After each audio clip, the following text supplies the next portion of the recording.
اب کل شریف پہ، چہلم اور 40ویں پہ، برسی پہ، سالانہ پہ جن کے لیے دعائیں مانگی جاتی ہیں وہ تو اس دنیا میں بھی موجود نہیں ہوتا. نبی اکرم صلی اللہ تعالیٰ علیہ وآلہ وسلم فرماتے ہیں کہ سب سے جلد دعا اس کے حق میں قبول ہوتی ہے جو موجود نہیں ہوتا. کیوں؟ اس لیے کہ اس دعا میں افیکٹیشن نہیں ہوتی، روح رعایت نہیں ہوتی، بناوٹ نہیں ہوتی. اس میں اخلاص ہوتا ہے کہ جس کے لیے مانگی جا رہی ہے وہ موجود ہی نہیں. کیونکہ اس میں اخلاص ہوتا ہے تو نبی اکرم صلی اللہ تعالیٰ علیہ وسلم فرماتے ہیں کہ یہ دعا بہت جلد قبول ہو جاتی ہے. اس اینگل سے بھی اگر آپ دیکھیں تو خوش بخت ہیں وہ لوگ کہ جن کے لیے بعد میں گزر جانے کے بعد کوئی ہاتھ اٹھانے والا رہ جاتا ہے.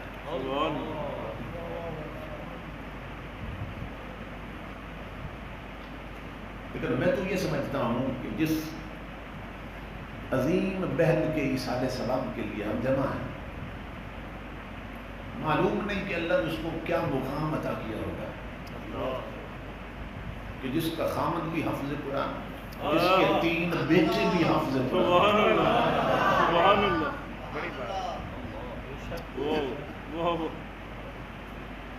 یہ چھوٹا سا اعزاز نہیں ہے، 3 بیٹے بھی حافظ قرآن، خامد بھی حافظ قرآن.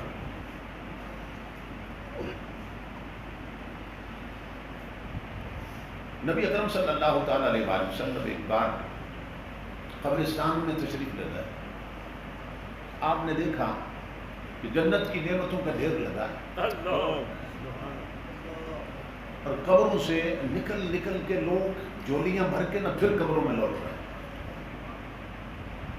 تو نبی اکرم صلی اللہ تعالیٰ علیہ وآلہ وسلم نے دیکھا کہ ایک خاتون سونے کے تخت میں ٹیک لگا کے بیٹھی ہے اور وہ ٹس سے مس نہیں ہوئی. ساری دنیا جنت کی نعمتیں لوٹ رہی ہے اور وہ اپنے تکیے پہ بیٹھی ہے مطمئن ہو اپنے تخت. نبی اکرم صلی اللہ تعالیٰ علیہ وآلہ وسلم اس کے قریب پہنچے. اس نے اٹھ کے سلام پیش کیا. امام الانبیاء نے فرمایا کہ یہ سب لوگ جنت کی نعمتیں لوٹ رہے ہیں، تو کیوں نہیں لیتی؟ تو اپنے تخت پہ براجمان ہے، تجھے ضرورت نہیں ہے ان کی؟ تو وہ عرض کرنے لگی کہ میرے آقا مجھے اس کی ضرورت نہیں. کیوں؟ ان کا آج آیا ہے، میرا روز آتا ہے. امام الانبیاء نے فرمایا بات بتاؤ راز کیا ہے؟ اس نے عرض کی اللہ کے حبیب میں دنیا میں اپنا ایک بیٹا حافظ قرآن چھوڑائی تھی اور وہ روزانہ پڑھ کے اتنا بھیج دیتا ہے کہ قبرستان والوں میں اس نے مجھے غنی کر دیا ہے. اتنا بھیج دیتا ہے روز پڑھ پڑھ کے کہ قبرستان والوں میں اس نے مجھے غنی کر دیا ہے، تو میرا تو روز آتا ہے. امام الانبیاء نے فرمایا بیٹا کہاں ہے؟ اس نے عرض کی مدینہ کے چوک میں مزدور ہے، کھجوریں بیچتا ہے. تاجدار انبیاء گھر نہیں گئے حضور، سیدھے اس کی طرف گئے. امام الانبیاء نے دیکھا کہ وہ کھجوریں بھی بیچ رہا اور ہونٹ بھی ہل رہے ہیں. حضور آگے بڑھے، اس نے دست بوسی کی. امام الانبیاء نے 2 سوال کیے. فرمایا میرے غلام ماذا تفعل و ماذا تقرأ؟ فرمایا میرے غلام کیا کر رہا ہے اور کیا پڑھ رہا ہے؟ اس کی آنکھیں اشکبار ہو گئی. عرض کی اللہ کے حبیب کر تو وہی رہا ہوں جو آپ دیکھ رہے ہیں، مزدور ہوں، کھجوریں بیچ رہا ہوں. اور میرے آقا میری ماں فوت ہو چکی، اس نے مجھے حافظ قرآن بنایا تھا. میں دن بھر کھجوریں بھی بیچتا ہوں اور قرآن پڑھ پڑھ کے ثواب ماں کو بھیجتا ہوں. امام الانبیاء نے بازو پھیلائے. فرمایا پھر میرے سینے لگ، میں تیری ماں سے مل کے آیا. تو تجھے مبارک ہو حافظ قرآن بیٹے، تیرے ثواب بھیجنے کے عمل نے قبرستان میں تیری ماں کو غنی بنا دیا.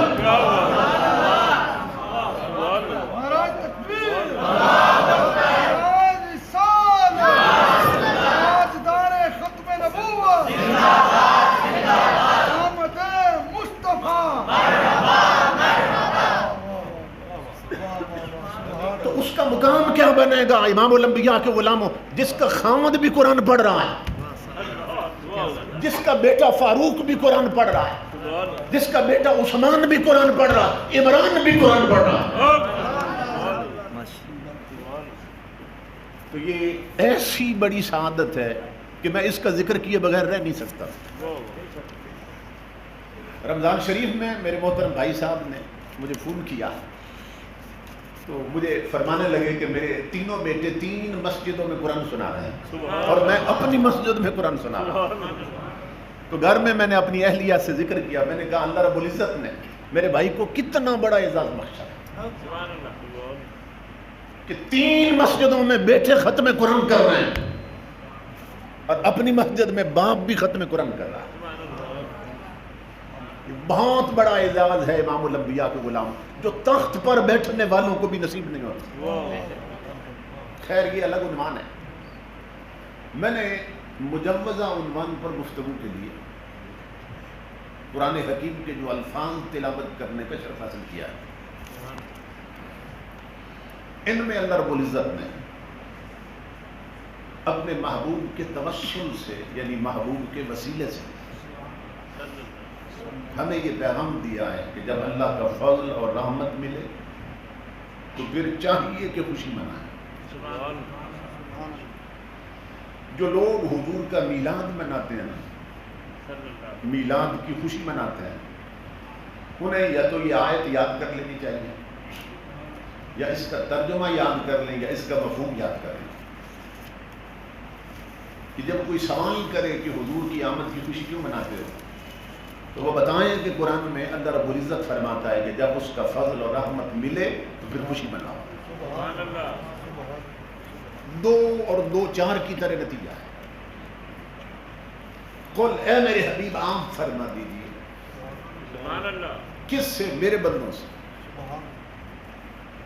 اے میرے حبیب عام فرما دیجیے. کس سے؟ اپنی امت سے. قل اس کا معنی ہے فرما دیجیے، اور اصل بات جو ہے نا وہ کل کے بعد شروع ہو رہی ہے. کل کا تو مطلب ہے فرما دیجیے میرے حبیب. اب جو فرمانا ہے وہ کل کے بعد ہے. کیا فرما دیجیے؟ کہ جب اللہ کا فضل اور رحمت ملے تو خوشی مناؤ.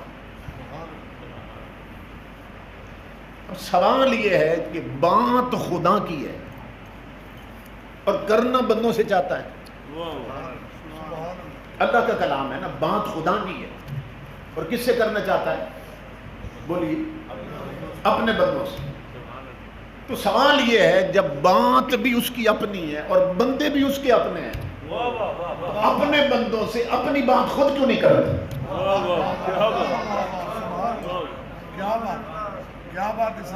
بندے بھی اپنے ہیں، بات بھی اپنی ہے. اپنی بات اپنے بندوں سے خود کیوں نہیں کرتے؟ محبوب سے کیوں کرواتا ہے؟ سمجھ رہے؟ اللہ رب العزت بتانا چاہتا ہے، میں تمہیں مقام مصطفیٰ سمجھا رہا ہوں کہ جب اس یار کے وسیلے کے بغیر میں تم سے بات بھی نہیں کرتا اور کیا دوں گا تمہیں.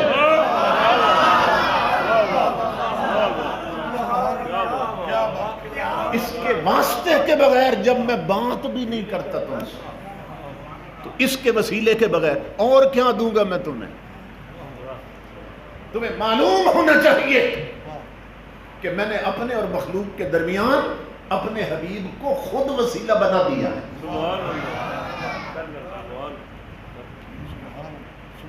یہ وسیلہ بھی زیر بحث رہتا ہے کہ یہ کہاں سے ثابت ہے.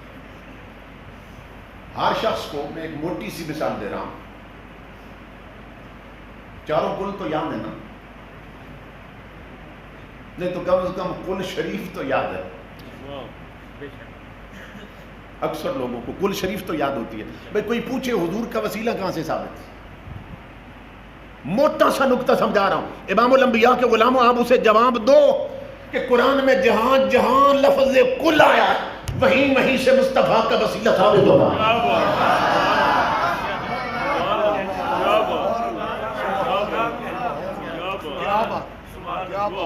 کیونکہ بات خدا کی ہے، خود نہیں کرتا، محبوب سے کرواتا ہے.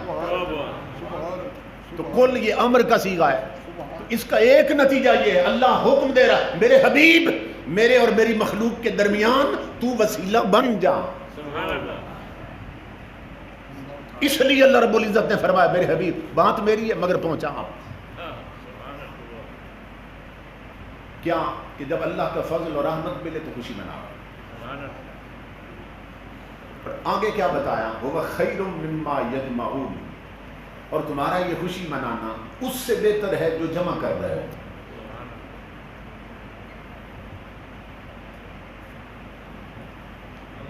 تمہارا یہ خوشی منانا اس سے بہتر ہے جو جمع کر رہے ہو. دو چیزوں میں نا کمپیریزن ہو رہا ہے، دو چیزوں میں تکامل ہو رہا ہے، مقابلہ کر کے بتایا جا رہا ہے دونوں میں سے بہتر کون ہے.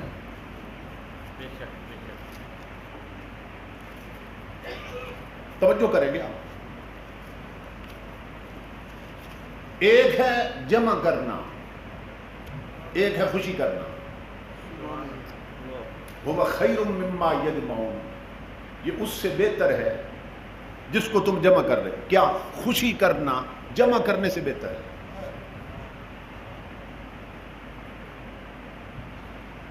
اب مقابلہ کس میں ہو رہا ہے، جمع کرنے میں اور خوشی کرنے میں، کہ دونوں میں سے بہتر کون ہے.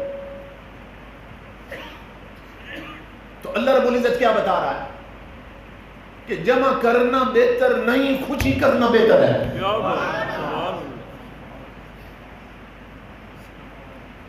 لیکن یہ توجہ طلب نقطہ ہے کہ جب دو چیزوں میں مقابلہ کرتے ہیں نا اور تقابل کے بعد بتاتے ہیں کہ یہ بہتر ہے، دونوں میں سے کون سی بہتر ہے. تو امام الانبیاء کے غلاموں یہ ضروری ہے کہ کوئی قدر مشترک ہو، کسی قدر مشترک کا ہونا ضروری ہے، ورنہ مقابلہ نہیں ہو سکتا. دو چیزوں میں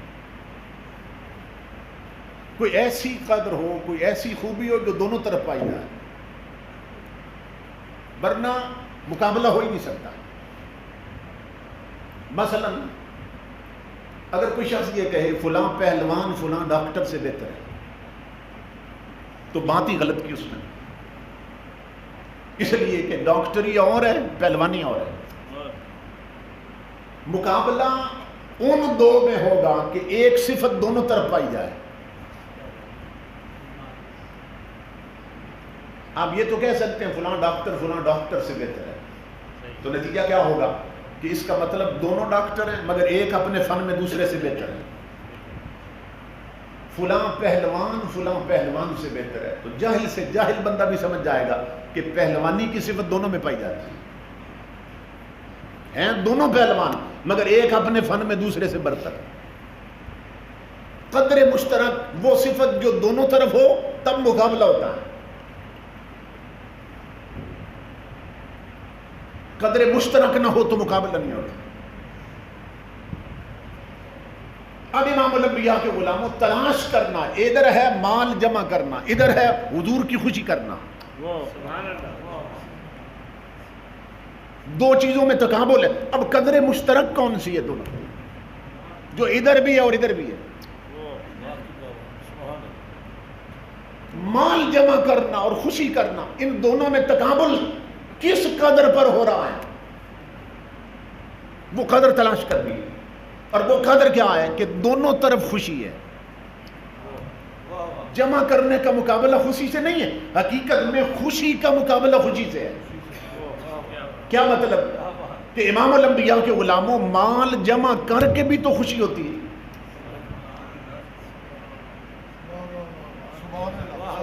مال جمع کر کے بھی خوشی ہوتی ہے، اور اپنی خوشی اور تسکین کے لیے تو جمع کرتا ہے. تو خوشی ادھر بھی ہے جمع کرنے میں اور ادھر بھی ہے. لیکن اللہ رب العزت بتا رہے ہیں محبوب کے عاشقوں کا مزاج یہ ہے کہ انہیں جمع کر کے اتنی خوشی نہیں ہوتی جتنی یار پہ لٹا کے ہوتی ہے.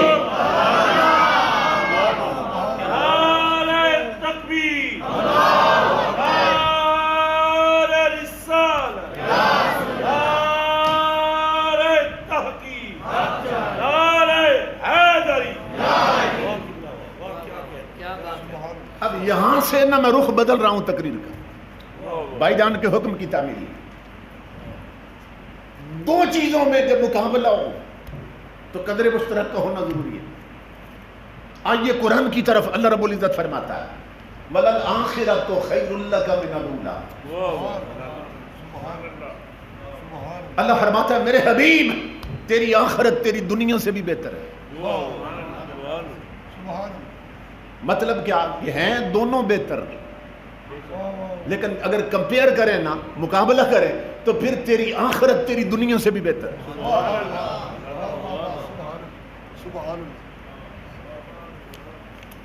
سمجھ رہے ہیں؟ آخرت تیری میرے حبیب دنیا سے بھی بہتر ہے.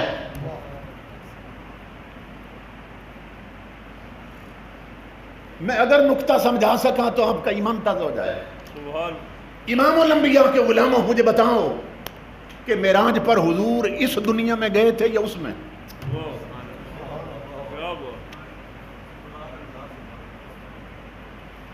اس دنیا کی زندگی میں حضور معراج پہ گئے تھے اور اللہ رب العزت نے محبوب کو اتنا قرب دیا کہ قرب اپنی آخری حد تک جا پہنچ. کوئی پردہ رہ گیا تھا؟ کوئی دوری باقی رہ گئی تھی؟ آواز آ رہی تھی ادنو منی یا محمد، ادنو منی یا احمد، اے میرے حبیب آگے بڑھ. اور اعلیٰ حضرت فرماتے ہوا نہ آخر کے ایک مجرا تمبجے بحر ہو میں ابرا، دلا کی گودی میں ان کو لے کر فنا کے لنگر اٹھا دیے.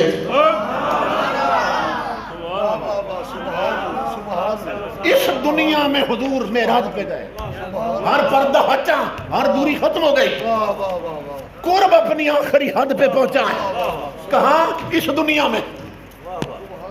امام الانبیاء کے غلاموں اب تصور کرو، اللہ فرماتا ہے میرے حبیب قیامت آنے دے تو کہ تیری آخرت دنیا سے بھی بہتر ہے.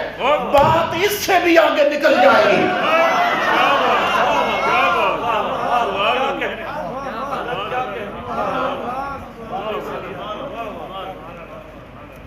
کوئی نکتہ سمجھ آیا آپ کو؟ فرمایا میرے حبیب تیری آخرت دنیا سے بھی بہتر ہے. ہیں دونوں بہتر، لیکن مقابلہ کرو تو پھر محبوب کی آخرت دنیا سے بھی بہتر ہے. کیوں بہتر ہے؟ اس لیے میرے حبیب کہ تو نے دنیا کی زندگی ایسے گزاری جیسے میں چاہتا تھا. تو نے مکے جیسا وطن چھوڑا، مہاجر بنا، یثرب کو تو نے مدینہ بنایا، کیوں؟ میں چاہتا تھا. احد میں تیرے دندان مقدس شہید ہوئے، تبلیغ پر میں نے بھیجا تھا، جہاد کے لیے میں نے حکم دیا تھا. اے میرے حبیب کانٹوں پہ پاؤں رکھ کے تو گزر گیا، تو نے طائف میں پتھر کھائے، میں چاہتا تھا، میرا حکم تھا تبلیغ کے لیے نکلو. اے میرے حبیب تیری آخرت دنیا سے بھی بہتر ہوگی. کیسے؟ کہ دنیا تو نے ایسے گزاری جیسے میں چاہتا تھا، اور مجھے اپنی عزت کی قسم میرے حبیب اب قیامت ایسے گزرے گی جیسے تو چاہے.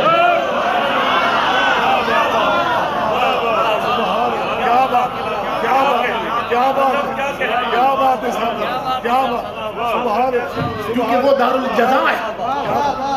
یہاں تو ایسے جیا جیسے میں چاہتا تھا.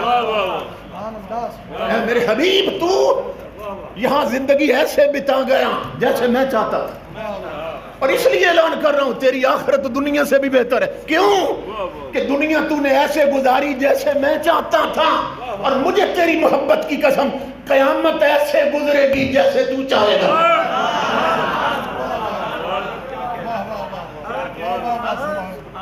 نعرہ تکبیر، نعرہ رسالت، نعرہ رسالت، نعرہ تحقیق، نعرہ حیدری، حضرت علامہ سردار محمد عمر فیض قادری صاحب. قیامت ایسے گزرے گی میرے حبیب جیسے تو چاہے گا. اسی لیے اعلیٰ حضرت کے بھائی نے فرمایا تھا فقط اتنا سبب ہے انعقاد بزم محشر کہ ان کی شان محبوبی دکھائی جانے والی آخرت ایسے گزرے گی جیسے تو چاہے. حدیث پاک میں ہے، روایتوں میں ہے کہ امام الانبیاء میدان قیامت میں پھر رہے ہوں گے نا،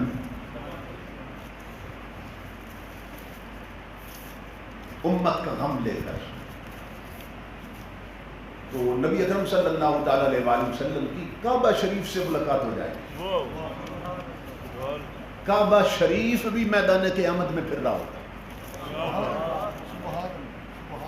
ادھر حضور تشریف لے جا رہے ہوں گے، ادھر کعبہ شریف بھی آ جائے.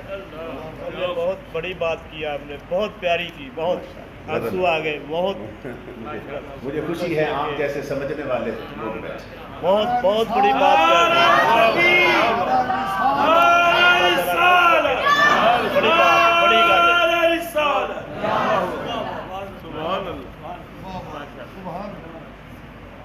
تاجدار انبیاء کی نہ کعبہ شریف سے ملاقات ہو جائے.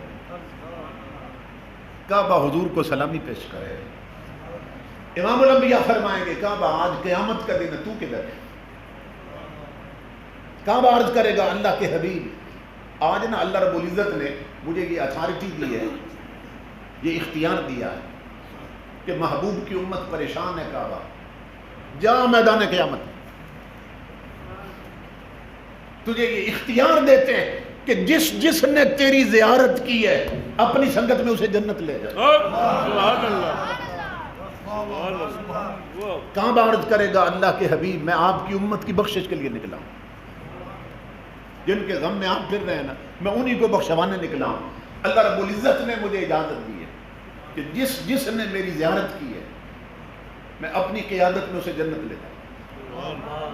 جب کعبہ یہ عرض کرے گا نا تو امام الانبیاء کی آنکھوں سے آنسو ٹپکنے لگ جائے. کعبہ عرض کرے گا اللہ کے حبیب میں نے خوشخبری سنائی ہے، آپ رونے کیوں لگ گئے؟ امام الانبیاء فرمائیں گے کعبہ تو نے جو خوشخبری سنائی ہے نا تو نے اس میں ایک حد لگا دی ہے. تو کہتا ہے اللہ نے اختیار دیا ہے مگر کس کے لیے؟ جس نے تیری زیارت کی. تو مجھے اپنے وہ غریب امتی یاد آ گئے کہ جو زندگی میں تجھے دیکھنے کے لیے ترستے رہے مگر غریبی ایسی تھی کہ مکہ جا نہ سکے، تنگ دستی ایسی تھی کہ تیری زیارت نہ کر سکے، حسرتیں لے کر مرے کہ کعبے کی زیارت کر لے، تجھے نہ دیکھ سکے. رونا اس لیے آیا ان غریبوں کو یاد کر کے. اس کا مطلب یہ ہے آج تو کچھ نہیں کر سکے گا ان کے لیے، تو صرف لے گا انہیں جنہوں نے زیارت کی ہے. تو غریبوں کا کیا بنے گا؟ کعبہ عرض کرے گا اللہ کے حبیب مجھے اتنا ہی اختیار تھا، جتنا اجازت ملی جتنی اجازت ملی میں اتنی کر سکتا ہوں. اللہ کا حکم ہے جس نے زیارت کی اسے لے جا جنت. امام الانبیاء کی رحمت جوش میں آئے گی. یہ شفیع معاشر ہیں، یہ حبیب رب دار ہے. امام الانبیاء فرمائیں گے کعبہ پھر تو چنے گا نا زیارت والوں کو، اور پیچھے جو رہ گئے پھر انہیں میرا پیغام دینا، غلاموں گھبراؤ نہیں، غریبوں گھبراؤ نہیں. کعبہ عرض کرے گا آقا کیا پیغام دوں؟ امام الانبیاء فرمائیں گے کعبہ سن اللہ کی عزت کی قسم اور تیرا اختیار صرف اتنا ہے تو انہیں بخشوائے گا جنہوں نے تیری زیارت کی ہے. آج مصطفیٰ اس کو بخشوائے گا جس نے مجھ سے محبت کی ہے.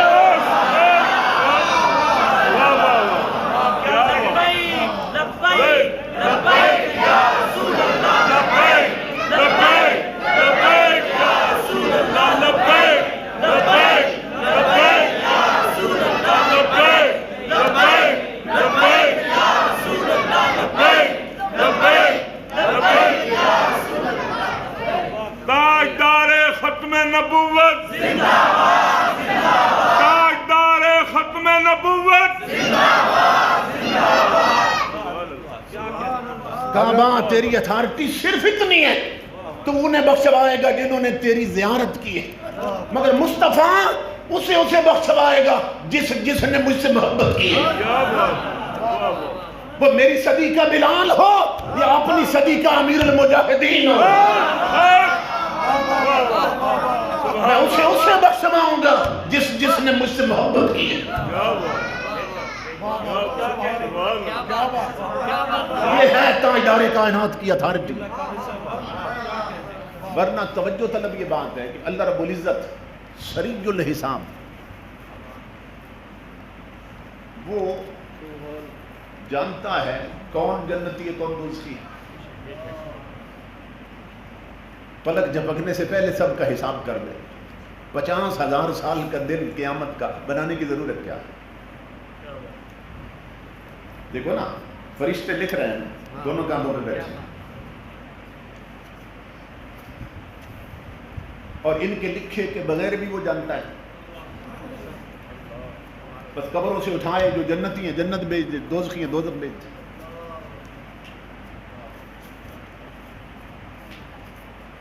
تو یوں بھی تو فیصلہ ہو سکتا ہے. مگر میرے مولا تو نے پھر اتنا لمبا دن کیوں بنایا؟ فرمایا اگر اتنا لمبا دن نہ بناؤں تو حوض کوثر پہ پیاسوں کو پانی پلاتے ہوئے یار کو کون دے گا؟ تکڑی پر مجرموں کو اپنی رحمت سے چھڑاتے ہوئے کون دے گا؟ اگر قیامت کا دن اتنا لمبا نہ بناؤں تو یار کے ہاتھوں میں لواء الحمد کون دے گا؟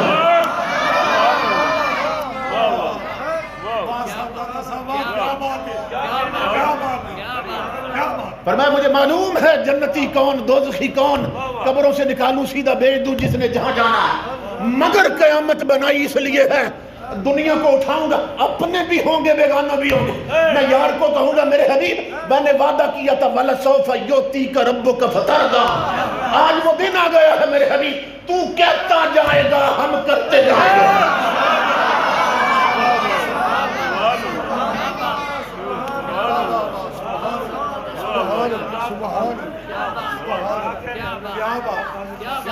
دیکھو نا، جب یہ آیت اتری تھی وَلَسَوْفَ يُعْطِيكَ رَبُّكَ فَتَرْضَىٰ، اللہ فرماتا ہے میرے حبیب میں قیامت آنے دے تجھے اتنا دوں گا اتنا دوں گا اتنا دوں گا، اس وقت تک دیتا جاؤں گا جب تک تو خود پکار نہ اٹھے مولا بس کر میں راضی ہو گیا. یہ قرآن میں ہے. اللہ فرماتا ہے محبوب قیامت آنے دے ہم تجھے راضی کر کے چھوڑیں گے.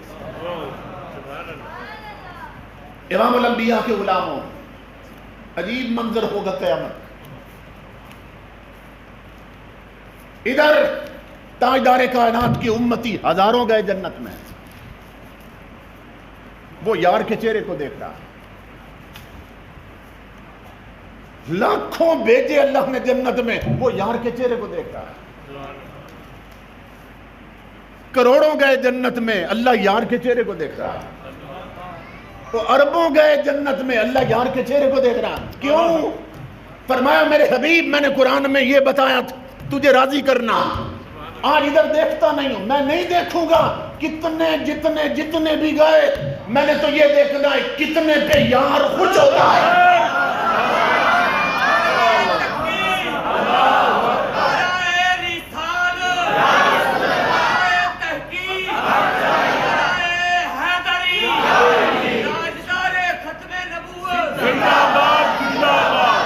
تاجدار ختم نبوت، تاجدار ختم نبوت.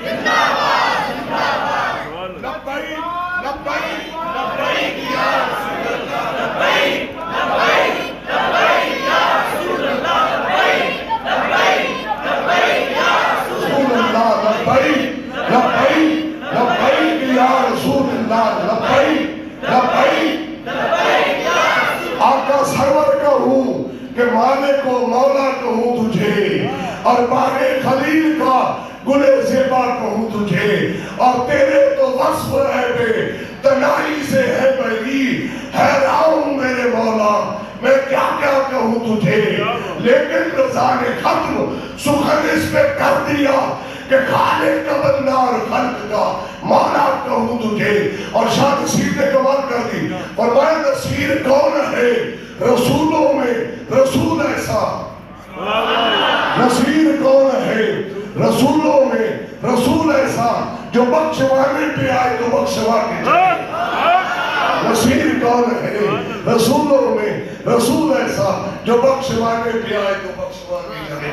نعرہ رسالت، نعرہ رسالت. حضرت صاحبزادہ محمد عمر فیض قادری. فرمایا وعدہ تھا محبوب تجھے راضی کر کے چھوڑنا ہے.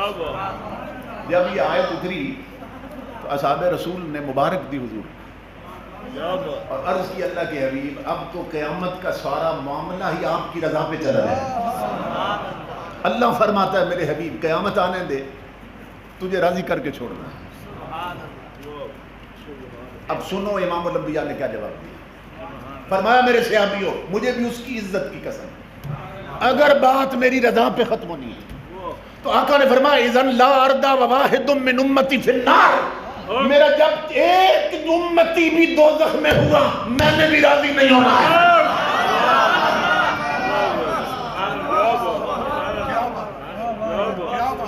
اذن یہ محبوبیت ہے. اذن لا اردا وواحد من امتی فی النار. امام الانبیاء فرماتے ہیں ایک امتی بھی جب تک دوزخ میں ہوا میں نے بھی راضی نہیں ہونا ہے. میں نے بھی راضی تب ہونا ہے جب سب کی وقت ہو جائے. اللہ رب العزت فرماتا ہے میرے حبیب قیامت آنے دے جو تو چاہے گا وہی ہم کرتے جائیں.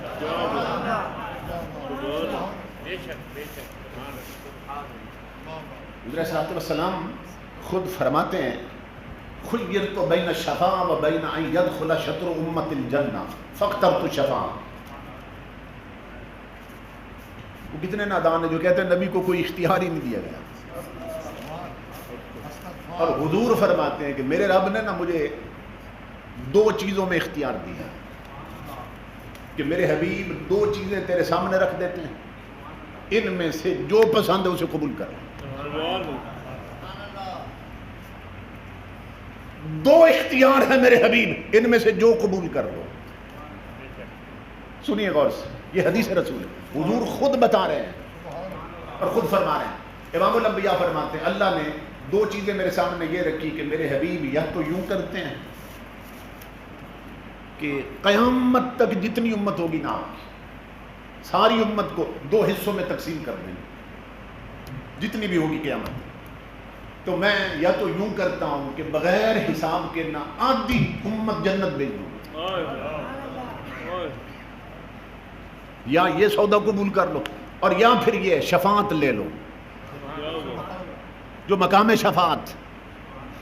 میرے حبیب یا شفاعت کا عہدہ لے لو اور یا یہ سودا کر لو قیامت تک جتنی امت ہوگی آدھی امت بغیر حساب جنت بھیج دوں. سنو امام الانبیاء فرماتے ہیں فاخترت الشفاعة لأنها أعم وأكفى. امام الانبیاء فرماتے ہیں مجھے وہ سودا نہیں قبول ہوا کہ جس میں حد تھی.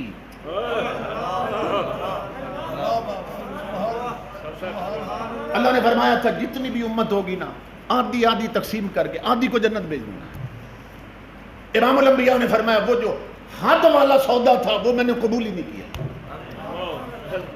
کیوں؟ اس لیے کہ اگر سودا کر لیتا اس وعدے پر آدھی تو بخشی جاتی تو جو بچ گئی تھی وہ کس کی تھی. پیچھے پکار اٹھتا کوئی بندہ میرے آقا تیرے میلاد کی جھنڈی تو میں نے بھی اٹھائی تھی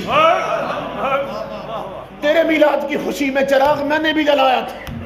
آقا فرماتے ہیں اب بات ہو چکی ہوگی میں اس لیے کر کچھ نہیں سکوں گا. تو فرمایا اس میں حد تھی میں نے وہ سودا قبول نہیں کیا.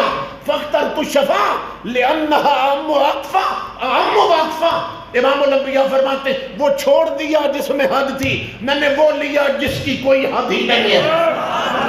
نعرہ تکبیر، نعرہ رسالت. آقا ہمارے بڑی شان والے، آقا ہمارے بڑی شان والے، آقا ہمارے بڑی شان والے، آقا ہمارے بڑی شان والے. امام الانبیاء فرماتے ہیں وہ حد والا تھا وہ سودا چھوڑ دیا میں نے اور وہ لی جس کی کوئی حد ہی نہیں ہے.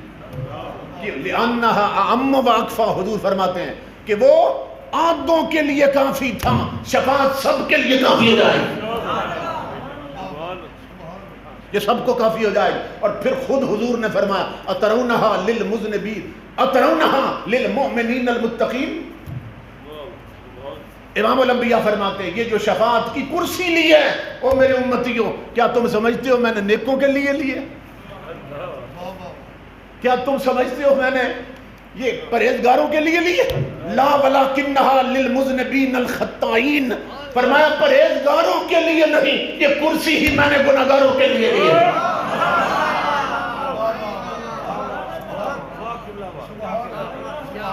یہ خود حضور فرما رہے ہیں. اور ساتھ امام الانبیاء نے فرمایا شفاعتی لأہل الذنوب من امتی. ایک حدیث شفاعتی لأہل الکبائر من امتی. دوسری حدیث، تیسری حدیث شفاعتی للحالکین من امتی. امام الانبیاء فرماتے میری شفاعت گناہگاروں کے لیے، میری شفاعت خطاکاروں کے لیے، اور میں انہیں بھی بخشواؤں گا جنہیں گناہوں نے ہلاک کر رکھا ہوگا. جو اتنے بڑے گناہگار ہوں گے وہ بھی میری شفاعت پہ بخشے جائیں گے. اور میرے اشارے پر کتنوں کا کام بنے گا؟ خود حضور نے فرمایا انی لاشفع یوم القیامت لاکثر مما علی وجہ الارض من شجر وحجر ومدر. امام الانبیاء فرماتے ہیں میری امتیوں، تمہاری زمین پر جہاں تم رہتے ہو اتنے درخت نہیں بنے، ابھی اتنے پتھر نہیں بنے، ابھی تمہاری زمین پر اتنے ڈھیلے نہیں کہ جتنے بندے میرے کہنے پہ جنتی ہو جائیں گے.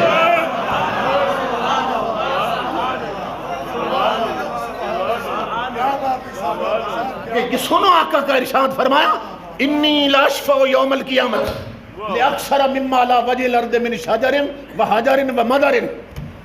فرمایا جس زمین پہ تم رہتے ہو اس پہ ابھی اتنے درخت نہیں ہوگے، اس پہ ابھی اتنے پتھر نہیں ہیں، اس زمین پر ابھی مٹی کے اتنے ڈھیلے نہیں جتنے بندے میرے کہنے پہ جنتی ہو جائیں گے.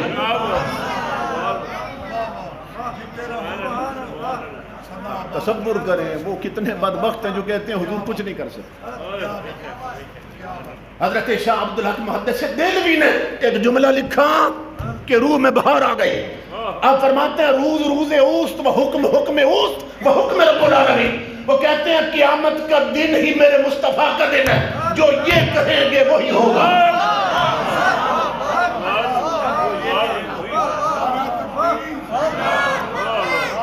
رسالت، نعرہ رسالت، نعرہ تحقیق، نعرہ حیدری، لبیک لبیک لبیک یا رسول اللہ، لبیک لبیک لبیک یا رسول اللہ، لبیک لبیک لبیک یا رسول اللہ، لبیک لبیک لبیک یا رسول اللہ.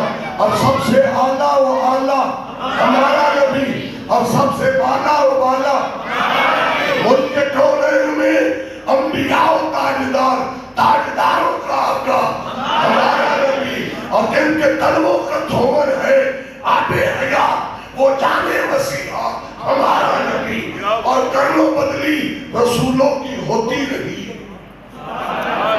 چاند بدلی سے نکلا. میرے آقا کے غلاموں معلوم نہیں حضور کا مقام کیا بنے گا. یہ تو ہماری فکر اور ہماری عقل اور علم سے بھی ماورا ہے. حضور کا مقام کیا ہوگا قیامت؟ حضور غوث اعظم کا حال یہ تھا. غوث اعظم اپنی زندگی میں امام الانبیاء کے غلاموں داروغہ جہنم کے پاس چلے گئے تھے. حضور غوث اعظم جہنم کا جو گیٹ کیپر ہے نا اس کے پاس چلے گئے. لجپال ہو تو ایسا ہو. اور داروغہ جہنم سے جا کے پوچھنے لگے مجھے بتا میرا کوئی مرید تو ادھر نہیں آیا.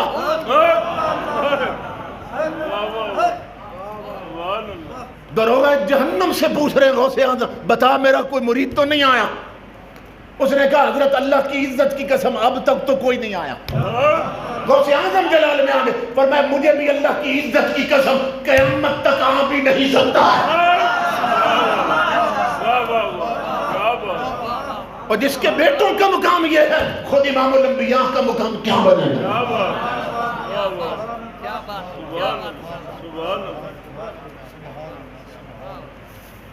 شرح عقائد کے حاشیے پہ بھی یہ حدیث پاک موجود ہے، اور تمام مکاتب فکر کے علماء نے لکھی اپنی کتاب، اور میں نے نشان لگا رکھا، صرف اپنے علماء کی کتابوں میں نہیں، دوسرے بھی اس حدیث کو مانتے ہیں۔ بڑی توجہ سے سنیں، امام الانبیاء کے غلاموں، حدیث پاک میں ہے کہ قیامت کے دن حضور کے ایک امتی کو نا عمل تولنے کے بعد تکڑیاں لگ جائیں گی، اور قرآن میں ہے والوزن یومئذ الحق، کہ قیامت کے دن تول ضرور ہونی ہے، عمل ضرور تولے جائیں۔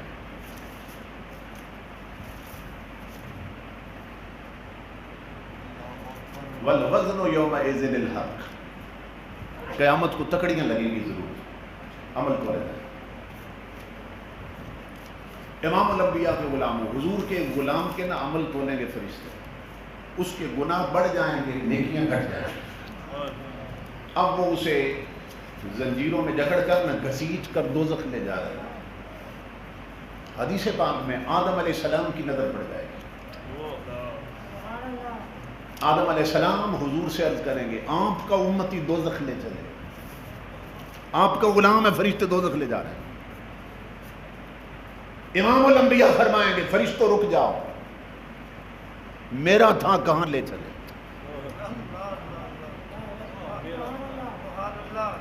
معلوم نہیں کوئی ہم میں سے ہی نکل آئے۔ امام الانبیاء فرمائیں گے فرشتوں رک جاؤ، یہ میرا امتی ہے، کہاں لے چلے۔ فرشتے عرض کریں گے اللہ کے حبیب، اللہ کے دیے ہوئے عمومی قانون کے مطابق تکڑیاں لگی ہیں، اللہ فرماتا ہے عمل تولتے جاؤ، گناہ بڑھ جائیں تو دوزخ لے جاؤ، نیکیاں بڑھ جائیں تو جنت لے جاؤ۔ آقا ہم نے اس کے عمل تول لیے تھے، اس کے گناہ بڑھ گئے، نیکیاں گھٹ گئی، تو اللہ کے بنائے ہوئے قانون کے مطابق اب ہم اس کو نہ جکڑ کے دوزخ لے جا رہے ہیں۔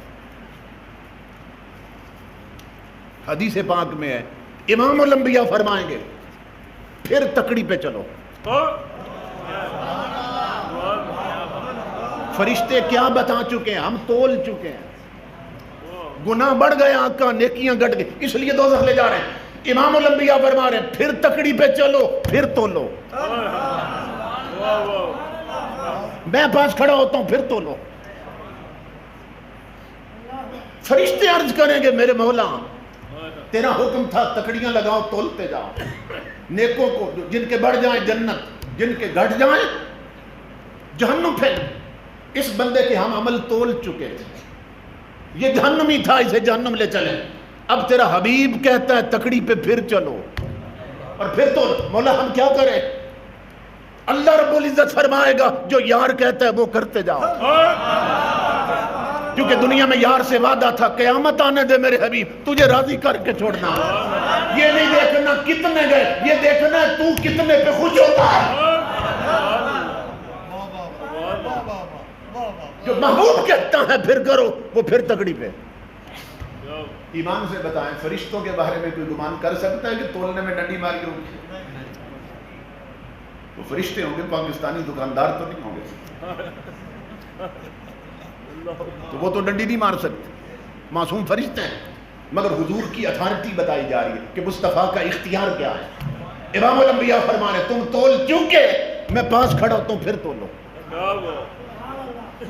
فرشتے پھر تولیں گے، حضور پاس کھڑے۔ تاجدار انبیاء کے غلام، نتیجہ وہی جو انہوں نے بیان کیا، نیکیاں گھٹ گئی، گناہ اس کے بڑھ گئے۔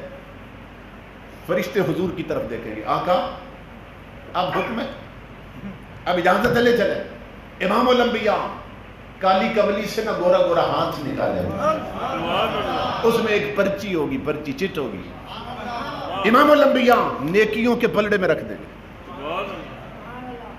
بس وہ چٹ رکھنے کی دیر ہوگی کہ وہ پلڑا بھاری ہو جائے، زنجیریں ٹوٹ جائیں گی۔ وہ فرشتے جو دھمکیاں دے رہے تھے اب مبارکیں دینے لگ جائیں، اور خوش بخت انسان تجھے مبارک ہو، تو جہنمی تھا، کملی والے کی رحمت نے تجھے سنبھال لیا، تجھے مبارک ہو، آقا نے تجھے جنتی بنا دیے۔ وہ تڑپ کے نہ حضور کے قدموں پہ گرے اور رو کے عرض کرے گا اللہ کے حبیب یہ جو نیکیوں کا پرڑا تھا نا، اس میں کچھ میرے سجدے بھی تھے، تو سجدے نہ رہے، ٹکریں نکلی، میرے کچھ طواف تھے جو آج پھیرے بن گئے. یہ مجھے نہ بخشوا سکے, سجدے نہ بخشوا سکے, طواف نہ بچا سکے, روزے نہ بچا سکے مجھے, میں تو دوزخ جا رہا تھا. آپ بتائیے اس چھوٹی سی پرچی میں کیا تھا؟ امام الانبیاء مسکرائیں گے, فرمایا میرے غلام تو بھول گیا مگر ہم نہیں بھولے. اب میں حدیث کے لفظ پڑھنے لگا ہوں. آقا فرمائیں گے ہذہ صلاۃک التی کنت تصلیھا علیہ, وہ یہ تیرا ہی بھیجا ہوا درود تھا جو مجھ پہ بھیجا.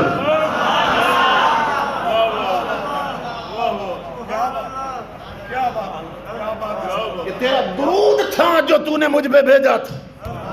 تو بھول گیا مگر ہم نہیں بھولے, وہ تیری امانت ہم نے سنبھال رکھی. اس پرچی میں وہی درود تھا جو تو نے ہم پہ بھیجا تھا. آج وہ تیری امانت ہم نے لوٹا دی. بات آپ نے ساری سن لی ہے. اب میں جو نکتہ عرض کرنے لگا ہوں وہ سنیے. امام الانبیاء کے غلاموں, سوال یہ ہے کہ زندگی بھر وہ بندہ جو کچھ کرتا رہا فرشتے لکھتے رہے, جو وہ پڑھتا رہا زندگی بھر فرشتے لکھتے رہے. اسی طرح ہے نا, اور جو فرشتے لکھتے رہے تھے زندگی بھر وہ تکڑی میں 2 بار تل چکا تھا. یہ درود تلنے میں کیوں نہیں آیا؟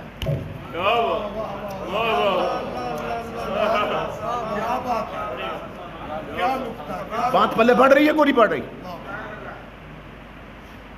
جو زندگی بھر وہ پڑھتا رہا فرشتے لکھتے رہے تھے, جو وہ کرتا رہا فرشتے لکھتے رہے, اور جو لکھتے رہے وہ تکڑی میں 2 بار تل چکا تھا. پہلے فرشتوں نے تولا تھا اور جہنم لے جا رہے, پھر پلٹایا حضور نے اور پھر تولا, 2 بار تل چکا. سوال یہ ہے یہ درود تلنے میں کیوں نہیں آیا جو آقا کی پرچی میں تھا؟ یہ درود تلنے میں کیوں نہیں آیا؟ اس لیے نہیں آیا کہ فرشتوں کے لکھنے میں نہیں آیا.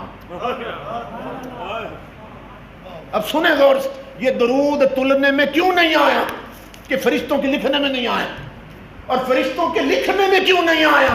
اس لیے کہ ان کے سننے میں نہیں آیا.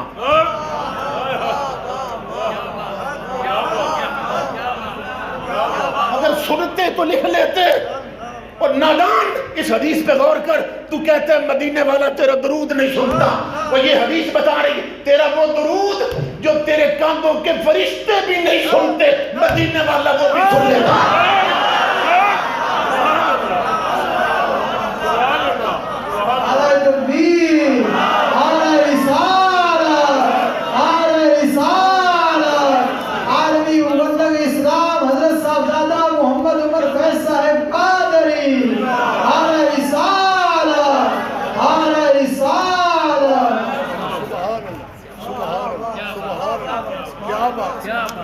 تجھے کیا خبر علم مصطفیٰ کیا ہے؟ اس حدیث پہ غور کر, جتنا ڈوبے گا حسن مصطفیٰ اتنا نکھرے. تو کہتا ہے حضور تیرا درود نہیں سنتے, اور تیرا وہ درود جو تیرے کاندوں کے فرشتے بھی نہ سنیں مصطفیٰ کو بھی سن لیتے ہیں. سبحان اللہ, سبحان اللہ, سبحان اللہ. کیا بات. امام الانبیاء کے غلاموں, تاجدار انبیاء فرماتے ہیں قیامت کا دن ہوگا اور ساری دنیا قبروں سے نکل کر نہ میدان قیامت میں اکٹھی ہوگی. سورج شبا نیزے پہ زمین تانبے کی طرح تپ رہی ہے. کوئی گھٹنوں تک پسینے میں ڈوبا ہے, کوئی کمر تک ڈوبا ہے, کوئی گلے تک ڈوبا ہے. اور حدیث پاک میں یلہبون لذالک, جب لوگ اتنی پریشانیوں میں ہوں گے تو پھر لوگ مل بیٹھیں گے, سر جوڑیں گے آپس. اللہ فرماتا ہے یہ بات میں ان کے دل میں ڈالوں گا. اٹھاؤ سیاستہ کی حدیثیں, فَيُلْهَمُونَ لِذَالِكَ, حدیث پاک میں اللہ الہام کرے گا ان کے دلوں میں, وہ جو پریشانی میں مبتلا ہیں. سورج سر پہ اترا ہے, زمین تانبے کی طرح تپ رہی, اپنے اپنے پسینے میں ڈوبے ہیں. اللہ فرمائے گا دل میں ڈالوں گا یہ بات. کیا کہ آج کوئی حاجت روا تلاش کیا جائے، مشکل کشا ڈھونڈا جائے. کہ دنیا میں جب کام پھنستے تھے تو سفارشی ڈھونڈتے تھے. اہل محشر جتنے آئیں گے سب کو الہام ہوگا اللہ کی طرف سے کہ آج کوئی تلاش کرو جو تمہیں بچا سکے. تو سب کے ذہن میں آئے گا کہ آدم علیہ السلام ابو البشر ہیں، انہی سے بشریت کی ابتدا ہوئی، ہم سب ان کی اولاد. تو آدم علیہ السلام کے پاس چلتے ہیں، جائیں گے آدم علیہ السلام کے پاس. وہ فرمائیں گے اذهبوا الى غیری، جاؤ آج کسی اور کے پاس چلے جاؤ، مجھے تو اپنا دانا یاد آ رہا ہے، میں کچھ نہیں کر سکتا، جاؤ اذهبوا الى غیری، جاؤ کسی اور کے پاس. وہ یہ سیاستہ کی معتبر ترین روایتیں ہیں. وہ نہیں فرمائیں گے آدم علیہ السلام اذهبوا الى اللہ، جاؤ اللہ کی طرف. اسی سے تو ڈر کے ادھر آئے ہیں، اسی کے خوف میں تو ادھر آئے ہیں. یہ نہیں کہیں گے ادھر جاؤ، وہ کہیں گے اذهبوا الى غیری، جاؤ کسی اور کے پاس. اور پھر فرمائیں گے اذهبوا الى ابراہیم، غیری فرما جاؤ ابراہیم علیہ السلام، نوح علیہ السلام کے پاس. نوح علیہ السلام کے پاس جائیں گے، وہ فرمائیں گے اذهبوا الى غیری، جاؤ کسی اور کے پاس. مجھے آج اپنی فکر لگی. اذهبوا الى ابراہیم، حضرت ابراہیم علیہ السلام کے پاس.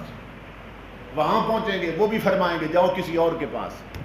موسیٰ علیہ السلام کے پاس، وہ کلیم ہے، ان کے پاس جاؤ. موسیٰ علیہ السلام بھی فرمائیں گے میں کچھ نہیں کر سکتا، اذهبوا الى غیری، جاؤ کسی اور کے پاس. کس کے پاس؟ عیسیٰ علیہ السلام کے پاس. عیسیٰ علیہ السلام کے پاس جائیں.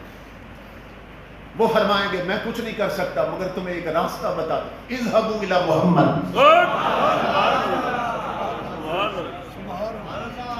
کیوں پھر رہے ہو ادھر ادھر، سیدھے جاؤ محمد عربی کے پاس.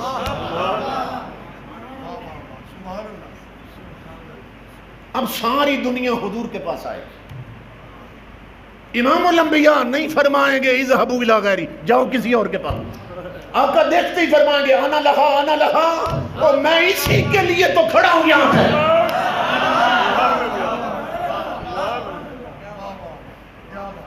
میں ہی کھڑا ہوں اس کام کے لیے، آؤ میری طرف.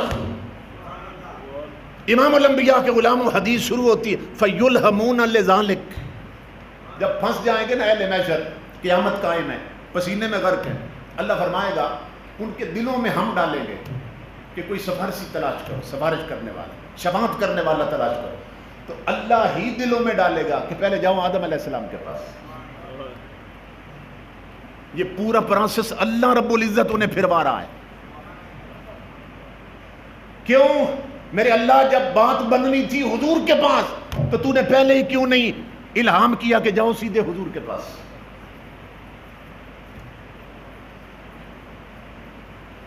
تو شراح حدیث لکھتے ہیں کہ اگر سیدھے حضور کے پاس جاتے نا بات تو بن جانی تھی، مگر کسی کے ذہن میں آ سکتا تھا کہ ہم کسی اور نبی کی طرف نہیں گئے، اگر جاتے تو بات بن جاتی. حضور رب کے نبی ہیں، کاش ہم کسی اور کی طرف بھی نکل جائیں. اللہ رب العزت فرمائے گا میں ذہن میں بات ہی ڈالوں گا، پہلے پھرو سارے دروازے، آخر میں جاؤ یار کے پاس، تاکہ تمہیں معلوم ہو سوائے مصطفیٰ کے کوئی سنبھالنے والا نہیں.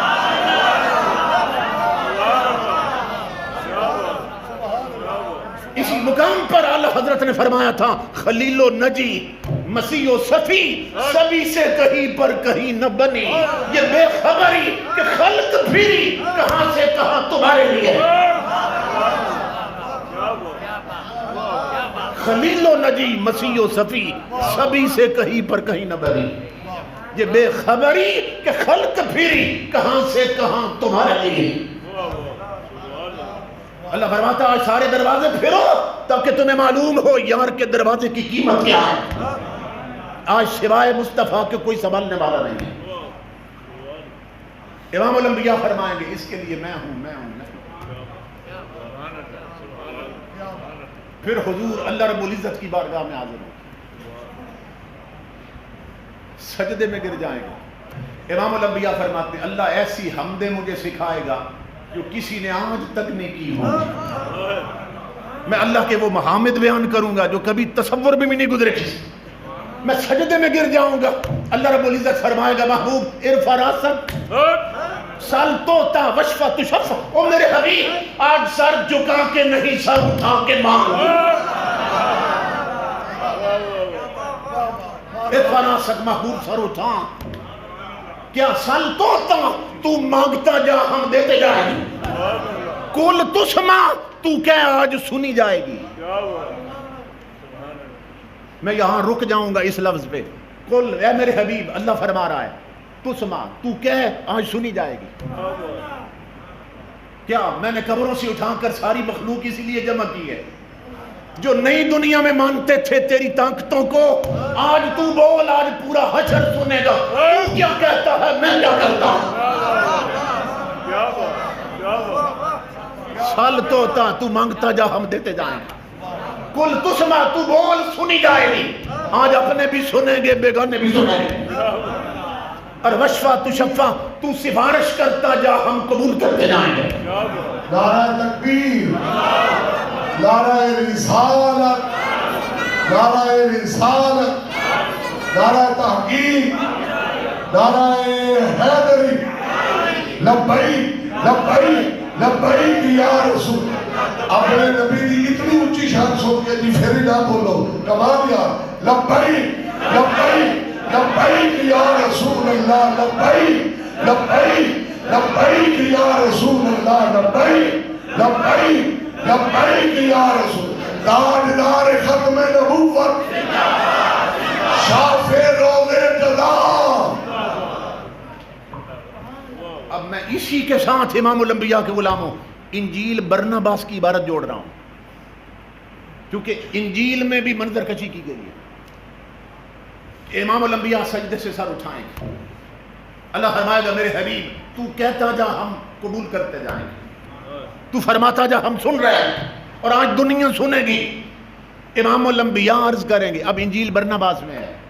عرض کریں گے مولا جب تو نے مجھے پیدا کیا تھا اے میرے رب جب تو نے مجھے پیدا کیا تھا صرف تو تھا یا میں تھا اور کچھ بھی نہیں اور تو نے مجھے پیدا کر کے بتایا تھا میرے حبیب میرا مقصود تو تیری ذات ہے. اے میرے رب تو نے مجھے فرمایا تھا او میرے حبیب میرا مقصد تو صرف تیری ذات. باقی جو کچھ بنایا ہے میں نے تیرے لیے بنایا ہے.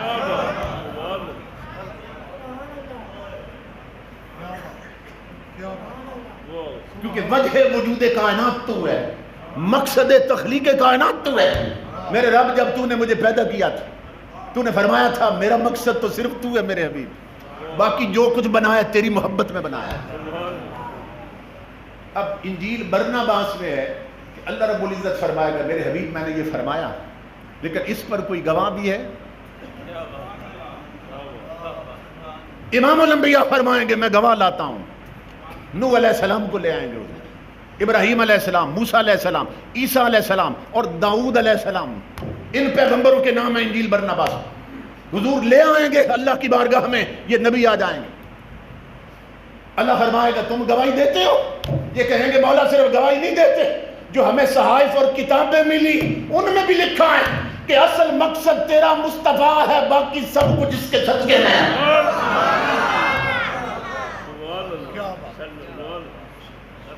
اصل مقصود تو حضور تھے باقی سب کچھ ان کے صدقے میں بنا ہے. گواہی پوری ہو گئی. امام الانبیاء عرض کریں گے مولا گواہی قبول. اللہ فرمائے گا قبول ہے میرے حبیب. پیغمبروں نے بھی سچ کہا تو بھی سچ کہتا میں نے بھی سچ فرمایا. امام الانبیاء عرض کریں گے امام الانبیاء مولا جنہیں میری خاطر بنایا تھا آج میری خاطر ہی ان کی بخشش کر دے. اس مقام پر امام الانبیاء کے غلاموں انجیل برناباس میں ہے. اللہ کی رحمت جوش میں آئے گی اور زمین سے اٹھا کر اللہ رب العزت اپنے تخت پر محبوب کو بٹھائے گا. کہاں فَأَجْلَسَ اللَّهُ مَعَهُ عَلَى كُرْسِيِّهِ. اللہ فرمائے گا میرے حبیب الگ کرسی پہ نہ بیٹھ میرے ساتھ میری کرسی پہ بیٹھ.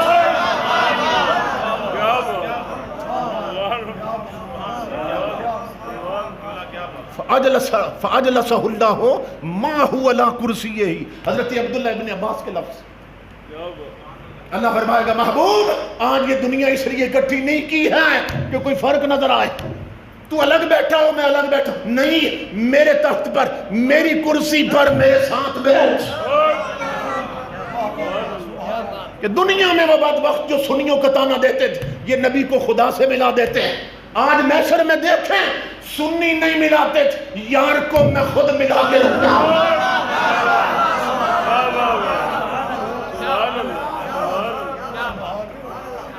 اللہ رب العزت جب اپنی کرسی پہ بٹھائے گا تو اللہ رب العزت فرمائے گا میرے حبیب اب سن لے، تجھے اپنی جگہ پہ بٹھایا اس لیے کہ قیامت کا معاملہ ہی میں تیرے ہاتھوں میں دیتا ہوں، جسے چاہے جنتی بنا جسے چاہے دوزخ بھیج دے. اسی لیے شاہ عبدالحق محدث دہلوی نے فرمایا تھا روز روز اوست بحکم حکم اوست بحکم رب العالمین، کہ قیامت کا دن حقیقت میں لوگوں میرے مصطفیٰ کا دن ہے. کیوں؟ حکومت بھی مصطفیٰ کی ہے اور بات بھی مصطفیٰ کی چلی.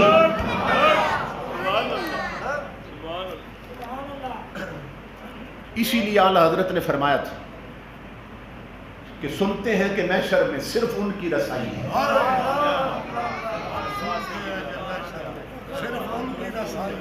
سنتے ہیں کہ محشر میں صرف ان کی رسائی ہے.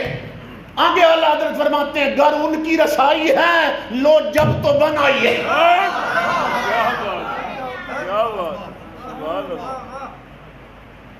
اعلیٰ حضرت کے جو اشعار ہیں نا وہ شاعرانہ تعلی نہیں ہے، وہ قرآن اور حدیث کی تفسیریں ہیں.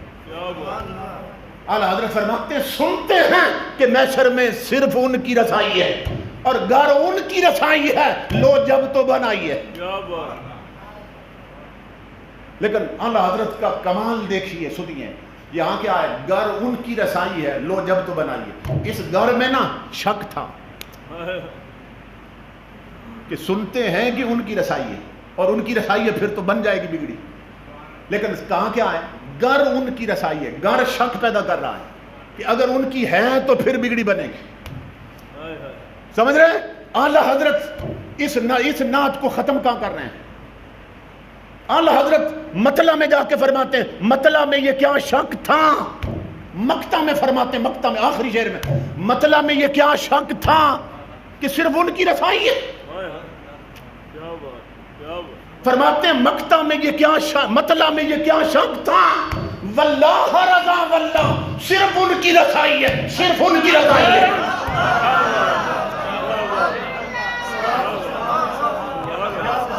سمجھ رہے کہ میرے پہلے مصرے پر کوئی انگلی نہ اٹھائے کہ احمد رضا تو شک کی بات کر رہا ہے. سمجھ رہے؟ سنتے ہیں کہ محشر میں صرف ان کی رسائی ہے، گر ان کی رسائی ہے لو جب تو بنائی ہے. اس گھر میں شک تھا، اب مقطع میں آخری شعر میں اب شک دور کر رہے ہیں. فرماتے ہیں مطلع میں یہ کیا شک تھا واللہ رضا واللہ کا خدا کی قسم رضا، خدا کی قسم رضا. مطلع میں یہ کیا شک تھا واللہ رضا واللہ اور صرف ان کی رسائی ہے، صرف ان کی رسائی ہے.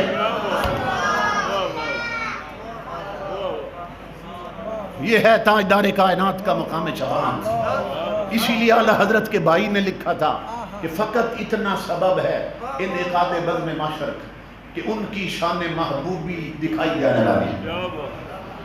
اللہ رب العزت اتنے کثیر تعداد میں جو علماء تشریف لائے ان کے توسل سے سب کی حاضری کو قبول فرمائے اور ہماری مرحومہ بہن کو کروٹ کروٹ اپنی رضائے رحمت اور برکت نصیب جناب ان کی قبر کو کہ نور بنائے. وما علینا حضور کی سیادت پاک دی کوئی 2 منٹ